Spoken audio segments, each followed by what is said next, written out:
Welcome everybody to my Hard Negotiation series episode 2.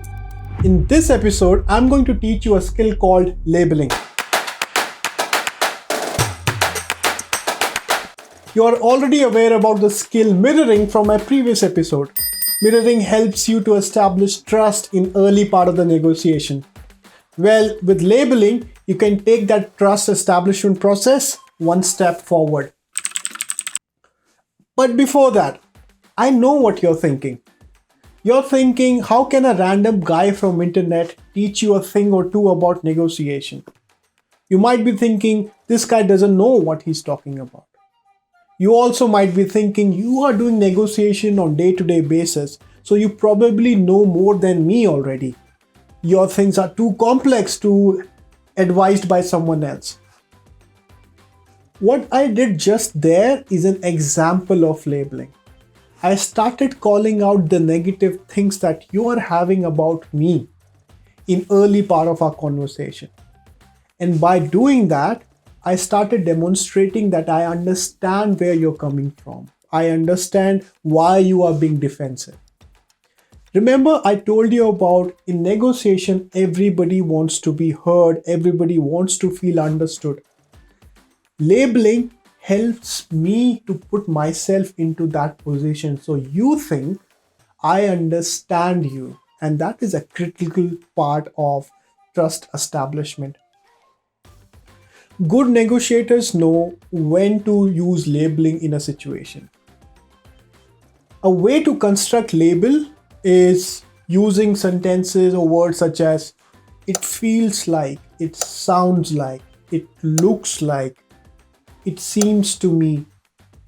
An example would be, it feels like you don't trust me. It feels like getting 10% discount matters a lot to you. It feels like you're angry about me stepping into this conversation. Now, by calling out these things, I'm helping my position from a negative state of mind to a neutral or a positive one because I'm demonstrating I understand the conversation. It's very, very critical. Here's the thing. Good negotiators know when to label the things correctly, and interestingly, they also mislabel things intentionally. And there is a reason behind it, and a very fascinating one. People love to correct others. They feel really good about it. And they hate being corrected by someone else. Think about what I have just said. How did you feel when you corrected someone last time? In front of 10 people or over a negotiation table? It feels really, really good. And a good negotiator knows this, and he will capitalize this moment to establish that trust. So I would intentionally mislabel things by saying, it looks to me you don't want to do this deal.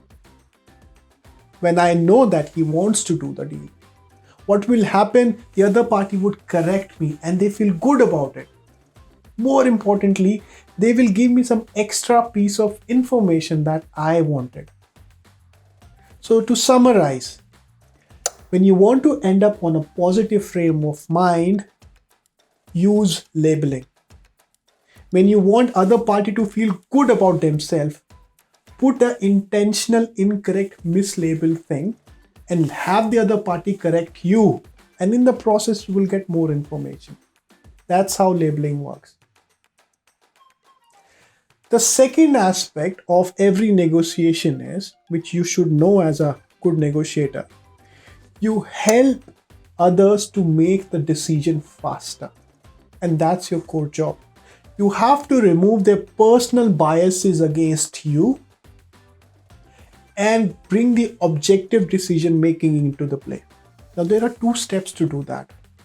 1, tell them what you don't want them to think. So this is called deactivating the negative emotions. Example, I don't want you to think I don't want to do this deal. I don't want you to think that I am putting you in a corner and asking you cutthroat discounts. I don't want you to think that I'm abandoning you after this deal. Put the negative emotions into the conversation, deactivate that some of the negative energy. Again, it goes into demonstrating you know their risks. Very, very important. The last part, and this is my favorite one, you also have to paint a picture for them how it will look like once a decision has been made. Help them visualize the steps, how the decision will be done. Help them visualize how the deal will go through after they agree to your demands. Example, once you give me 10% discount, you are going to receive that 10% advance within 1 week. After we agree upon our terms and conditions, my legal team will reach out to your legal team and I will ensure that the paperwork is done within a week. After you give me that extra discount, you will have the final order within 3 days from our company side. Now you're helping them to visualize the picture of moving beyond the deal terms and condition where you're presently stuck at. You're painting the picture. And when you show people how the things will look like, what's the vision is all about, people would start calculating the steps how to reach there, and that's the strategy they will start forming in their mindset. Show them how things would look like once they will make the decision. This is my favorite portion. There are 2 rules while dealing with labeling or while using the labels. The first one, keep your labels short and concise. Don't use this as an opportunity to explain yourself. Don't use this as an opportunity to summarize in 10 big sentences. It feels to me you are angry about it. It feels to me you don't trust me. Short and concise. And the second part, absolutely untapped. Silence is the most untapped resource in any negotiation. You have to use silence effectively. With labeling, silence comes as the automatic next step. What I'm saying is, once I label stuff, it seems to me you're angry with me.